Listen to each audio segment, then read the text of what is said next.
Hello, chess lovers. Today I have a puzzle I just wanted to analyze. Uh, it's an unrated puzzle, uh, and also to say that I've gotten up to 2100, well, 2095, which I'll go ahead and prove and show uh, after the puzzle. And today we have this is an unrated puzzle. It took me about 4 minutes, 3 minutes, and something seconds to do. And I wanted to go over the moves. So, immediately, as far as this position goes, we have equal material and we have this dangerous passed pawn that's on e3. So, passed pawns must be pushed. I don't remember who said that, but that's just one going ahead and say, or fast pawns must be pushed, or whatever you want to say. Uh, Pass pawns are very dangerous, and they uh, ultimately can win you the game. So, the process of breaking down this puzzle, I realized that there are no checks.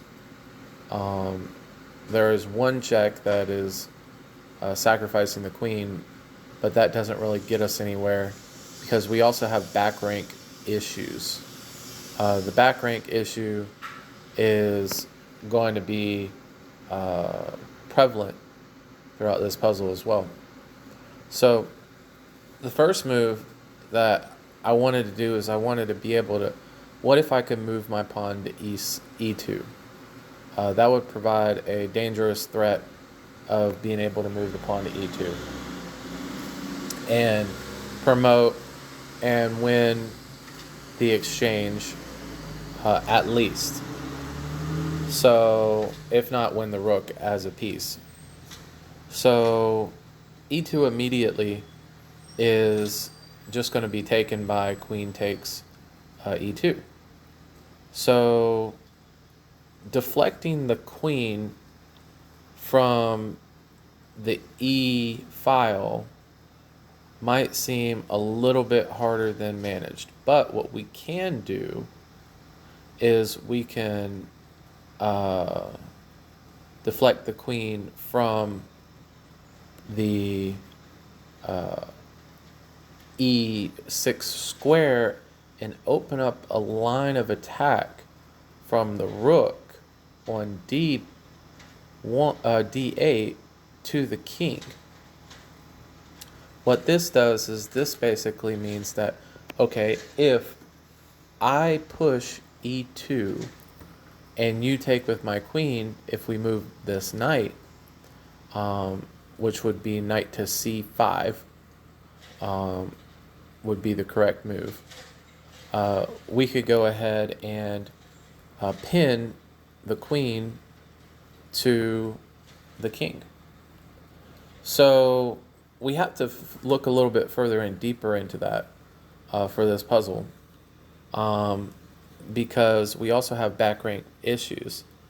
After knight c5, queen e5 would probably be the best move.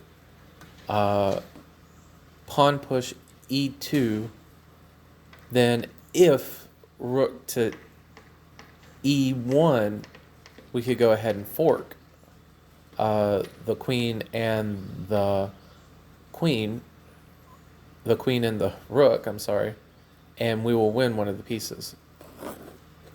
Now, if we do queen takes, then we have our idea of rook d2.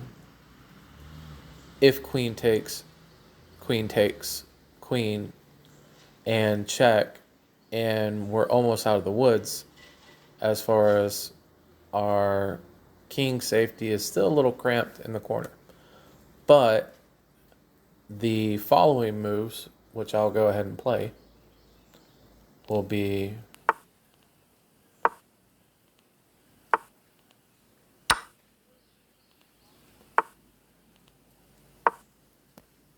rook to defend. Now, I don't know what the evaluation would have been if you would have moved rook to e1. But from here, we have to take. This is just an inclination of taking. From taking, we now have this e file issue of back rank mate. So from here, we had to calculate out that we have the strong move after rook takes queen, rook takes rook. We have queen to f4 with a check, and then moving the knight to e4 after the king moves.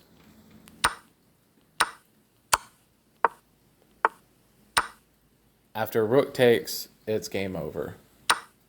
And not necessarily game over. This would be a very difficult position to win in the long run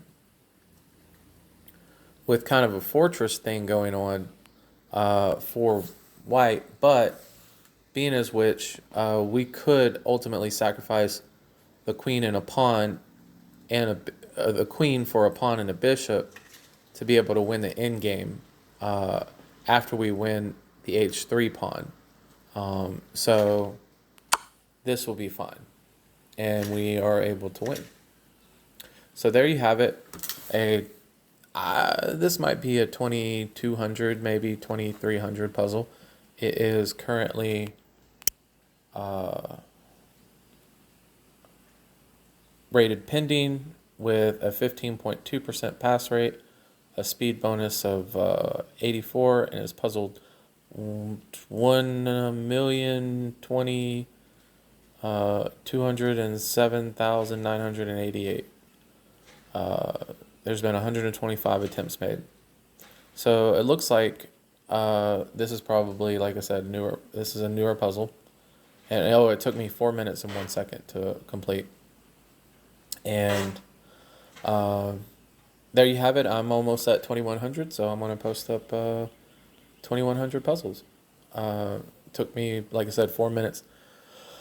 In order for me to get my speed up, I've been doing some puzzle rushing, and I think I posted up a puzzle rush video yesterday. You can go ahead and view that, check that out. If you're enjoying these kind of analyses, or just want to see some puzzle rush. For puzzle rush, I didn't really analyze, but I did do a nice little, I think it was 17 or 19 out of 3 minutes, which is not too bad. Out of 40 million members on chess.com, I did some analysis as well, and just looking at the puzzle ratings of several people, and realized there's some top tier, like ranked 10,000 or something like that. I think the highest rated is like 30,000 or something like that for puzzles. And one of them looks legitimate. He looks like he has a platinum membership, and he just grinds puzzles every day.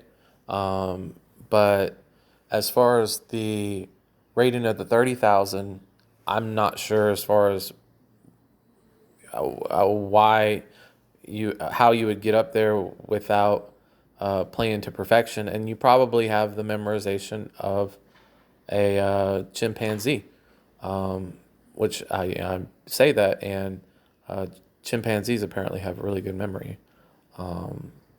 I have no idea as far as the process, but I saw a video on it, and it looked like a YouTube video, and it looked like chimpanzees have pretty good memories. And the biggest thing that I've realized is if you memorize all the puzzles or most of the puzzles, it kind of defeats the purpose of being able to solve a puzzle. But you could also use that as a pattern recognition for other puzzles in the future.